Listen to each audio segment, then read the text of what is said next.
ঘুম থেকে উঠেই আমাদের গৃহিণীদের এই কাজটি করতে হয়।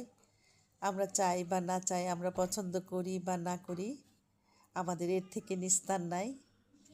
তো আসসালামু আলাইকুম, সবাই কেমন আছেন? সবাইকে আমার ইচ্ছে দুয়ার চ্যানেলে স্বাগতম। আমাদের পরিবারের প্রতিটি সদস্যদের খাবার তৈরি করার কাজই আমাদের। তো ঘুম থেকে উঠে যেটা ব্রেকফাস্ট, আমরা প্রথমে আটা মাখাই। তো কেউ কেউ সাদা রুটি খায়, কেউ কেউ পরোটা খায়। তো আমাদের সেভাবেই তৈরি করে দিতে হয়।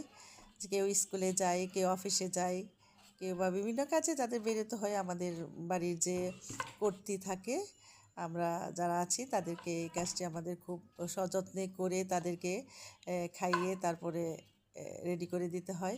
তো এটা মনে হয় যেন আমাদেরই কাজ, আমাদের জন্যই এই নির্ধারণ করা, আমাদের এর থেকে আর বাঁচার কোনো উপায় নাই।